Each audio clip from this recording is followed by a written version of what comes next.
इस वीडियो ने अगर तेरे अंदर आग नहीं लगाई ना तो डिसलाइक मार के चैनल को छोड़ देना, पर अगर आग लगी ना तो चैनल को सब्सक्राइब करके ही जाना। So let's start the video. एक बंदे को उसकी कंपनी बेचने के बाद 1000 करोड़ मिला था। उसने वो सारा पैसा अलग अलग बिजनेस में लगा दिया और खुद रेंट से रहने लगा। कोई पागल ही कर सकता है ना ऐसा, क्योंकि कोई नॉर्मल इंसान होता तो गाड़ी बंगला खरीदने में ही बहुत सारा पैसा खर्च कर देता। यह पागल इंसान और कोई नहीं, इलॉन मस्क है, जो कि आज वर्ल्ड की कई लीडिंग कंपनीज का मालिक है और आज इसकी नेटवर्थ है 1,40,000 करोड़। और यह सब उसके पागलपन, उसकी जिद का ही नतीजा है। क्योंकि भीड़ के साथ चलना तो बहुत आसान है, पर पागलपन ही चाहिए भीड़ से हटकर कुछ करने के लिए। जिस बंदे को कभी उसकी भारी आवाज की वजह से रेडियो से रिजेक्ट कर दिया गया था, उसने जिद पकड़ी और वो मुकाम हासिल किया जिसके कई लोग सिर्फ सपने ही देखते हैं। जी हाँ, मैं बात कर रहा हूं अमिताभ बच्चन की।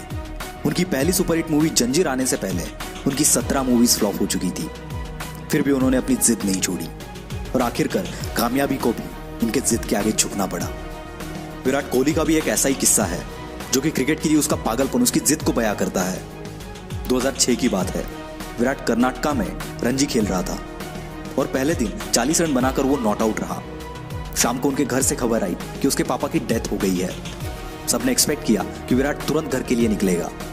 कोच ने तो यहां तक डिसाइड कर लिया था कि उसकी जगह पर और कौन खेलेगा, पर दूसरे दिन विराट बल्ला लेके स्पीच पे खड़ा था और इस हालात में उसने सेंचुरी लगाई और अपनी टीम को जिताकर ही वो अंतिम संस्कार के लिए निकल गया।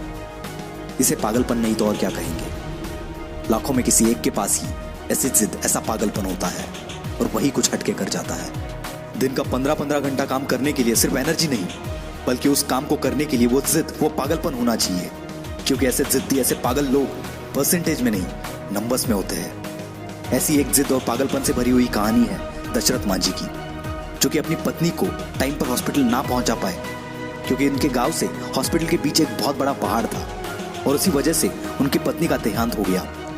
बंदे को गुस्सा आ गया और इसी गुस्से को उसने अपनी जिद में बदल दिया और इस बंदे ने केवल छेनी हथौड़े से 22 साल में 55 किलोमीटर का पहाड़ तोड़ दिया। यह पागलपन नहीं तो क्या है। ऐसी जिद तब पैदा होती है जब दिल टूटता है। कुछ लोग तो इसमें बिखर जाते हैं, पर जो इस दर्द को, इस गुस्से को जिद में बदल देता है, उस बंदे को रोकना नामुमकिन है। वो पागलपन ही है जब लोग ट्रिप्स प्लान कर रहे होते हैं और कोई बंदा अपना एम्पायर खड़ा करने के लिए प्लान्स बना रहा होता है। जब सब नौकरी ढूंढने के चक्कर में होते हैं, तब कोई पागल नौकरी देने की सोचता है और ऐसे ही पागल आगे जाके बिल गेट्स, स्टीव जॉब्स बनते हैं। ये पागल सक्सेस के लिए हमेशा भूखे होते हैं, ये कभी सेटिस्फाई नहीं होते। यही पागलपन, यही जिद, ये ना तो इन्हें सोने देती है और ना ही रुकने देती है। एक जिद्दी इंसान कभी भी शांत नहीं बैठेगा, 1000 बार फेल होगा वो, पर उसकी जिद, उसका पागलपन उसे और एक बार ट्राई करने पर मजबूर करेगा। और ये तब तक मजबूर करेगा जब तक सफलता इसके सामने घुटने ना टेक दे। और यही पागल इंसान, यही जिद्दी इंसान इतिहास बना देता है। यकीन नहीं आता तो हिस्ट्री उठाकर देख लो। भला कौन बंदा 1000 बार फेल होने के बाद भी कोशिश करना नहीं छोड़ता? कोई पागल ही ना। और उसी कारण ये पागल जिद्दी इंसान दुनिया को रोशन कर देता है। जी हाँ, मैं बात कर रहा हूं थॉमस अल्वा एडिसन की। 65 साल का एक बंदा जिसे ऑलरेडी 1000 बार रिजेक्ट कर दिया गया था, फिर भी उसने अपनी जिद नहीं छोड़ी और KFC जैसी होटल्स की चेन खड़ी कर दी। जिस बंदे को अंग्रेजों ने उनके होटल में नहीं आने दिया, उस बंदे ने जिद पकड़ी और दुनिया का सबसे बड़ा होटल ताज बना दिया।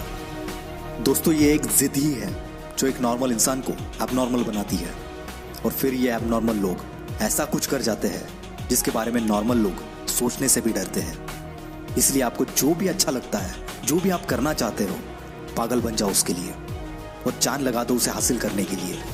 क्योंकि जब तक ये जिद, ये पागलपन आपके अंदर नहीं आएगा, तब तक आप नॉर्मल ही रहोगे। और अगर नॉर्मल रह के ही मरना है तो ऐसे ही जियो, पर एबनॉर्मल बनना है तो जिद्दी और पागल बनना पड़ेगा।